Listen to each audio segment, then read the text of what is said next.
Salut à tous, comme d'habitude, likez la vidéo, commentez un max et partagez cette vidéo sur vos réseaux et à vos amis. Ces 3 merveilleuses actions aident énormément la chaîne à se faire connaître et à agrandir la communauté. Je vous mets également en description mon lien Utip si me soutenir gratuitement en regardant des pubs incroyablement géniales vous tente. Aujourd'hui, on va parler de la dernière saison de la première série originale Netflix, House of Cards. Donc attention, ça va bien évidemment spoiler à foison. Une série qui a connu un énorme succès et malheureusement pas mal de coups durs sur la fin, ce qui a impacté énormément sur la série.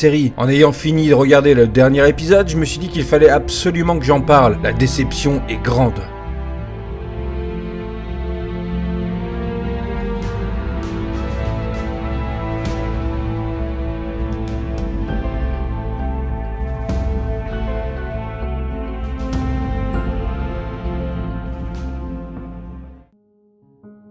Vous le savez tous, ça a fait énormément parler durant des mois. Kevin Spacey a fait l'objet de moultes accusations d'harcèlement et d'agression sexuelle, aussi bien sur mineurs que sur des adultes au fil de sa carrière. Cet événement a eu un énorme impact sur le monde du cinéma, car oui, Spacey n'est pas le seul porc d'Hollywood à avoir été balancé, mais également et surtout sur la production de la série politique de Netflix. Il est tout à fait normal et amplement justifié que Spacey se fasse virer de la série suite à cela, et que tout ce qui lui arrive depuis, à savoir ses évictions de projets cinématographiques et les bits complets de ce qui est sorti avec lui en tête d'affiche au cinéma, tout ça n'est que justice. Le souci derrière tout ça, c'est que la saison 6 a été tout de même confirmée après une petite pause et par la ferme volonté de Robin Wright de continuer malgré tout. Du coup, à aucun moment on entend ou voit Frank Underwood alors qu'il a porté la série depuis le début. On se mette d'accord, Robin Wright est une excellente actrice et malgré tout ce que cette saison 6 propose, elle a réussi à tenir le rôle que Spacey tenait avant elle, à savoir celui de porter la série. Mais House of Cards sans Frank Underwood, c'est comme Dragon Ball Z sans Sangoku ou un film James Bond sans James Bond. C'est dur à envisager, il y a peut-être matière à garder l'esprit, l'ambiance du produit de base, mais ça n'aura jamais la même saveur qu'avec le personnage principal de base. La seule œuvre qui pour moi a réussi entre guillemets à vaincre, à surmonter son personnage principal tout en gardant la même saveur, c'est Vikings avec Ragnar. Malgré cette absence physique, le nom Frank Francis Underwood est cité énormément de fois durant toute cette dernière saison. On sent que l'équipe de House of Cards, à défaut de sauver l'acteur, ils ont tout fait pour sauver le personnage. Je trouve ça très remarquable et la saison avait au moins ça comme point intéressant pour tenter de donner une belle conclusion. Mais comme vous vous en doutez, selon moi c'est clairement pas du tout le cas. Dans le fond, oui, malgré cette histoire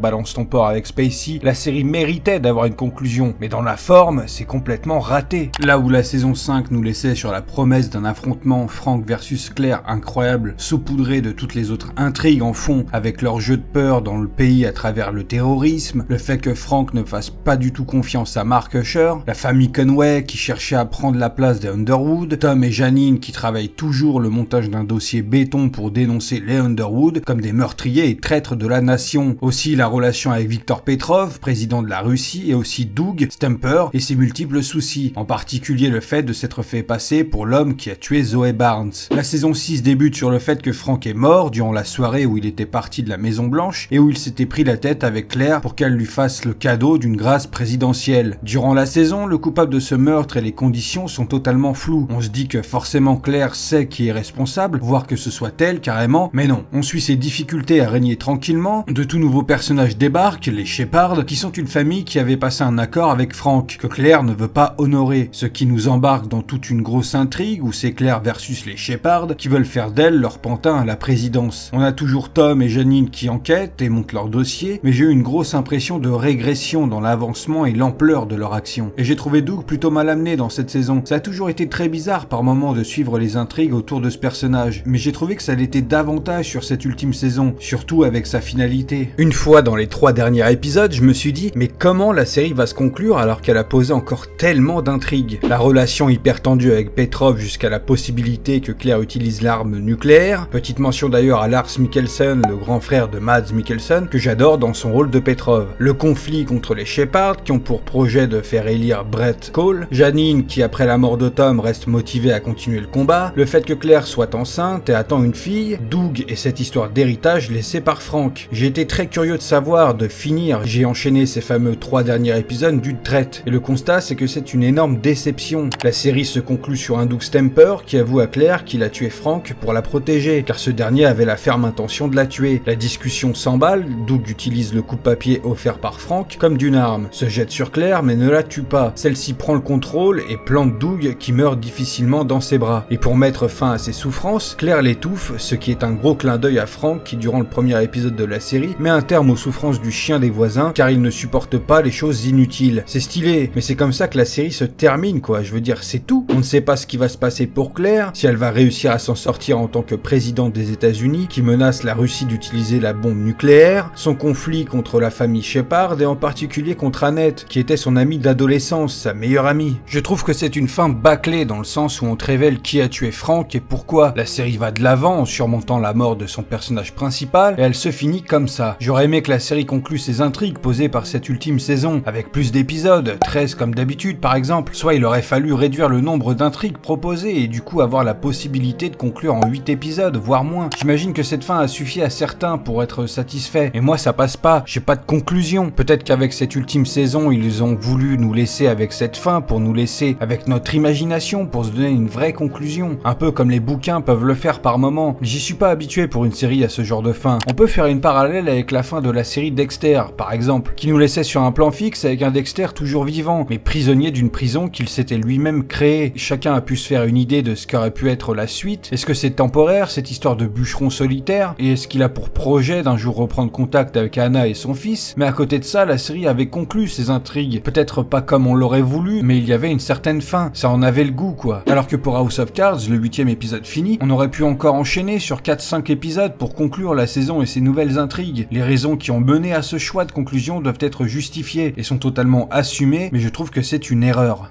Donc voilà mon avis sur cette ultime saison de House of Cards, une série phare de Netflix, sa première série originale. C'est une déception et malgré les possibles baisses de qualité des saisons 4 et 5, je trouve que c'est l'une des meilleures séries ever, très largement dans le top 50. Je suis très en colère contre Kevin Spacey, même si quelque part il s'en tartine le fion. Toutes ces histoires autour de lui ont flingué totalement sa carrière et en particulier ce que je considère comme son meilleur rôle, à savoir Frank Underwood, un personnage qui aurait mérité sa conclusion dans les règles de l'art, et pas comme ça a pu être fait difficilement avec cette ultime saison 6. Je vous invite fortement à me dire en commentaire ce que vous avez pensé de cette saison 6, ou de la série dans son entièreté, pour pourquoi pas créer des débats dans la joie et la bonne humeur, n'est-ce pas? Si vous êtes une personne dynamique et active sur l'internet, je suis très actif sur Twitter et Instagram. Je fais également de temps en temps des lives sur la chaîne et un serveur Discord est à votre disposition. Sur ce, je laisse Superflame avoir le mot de la fin de cette vidéo, et moi je vous dis à bientôt pour une prochaine vidéo.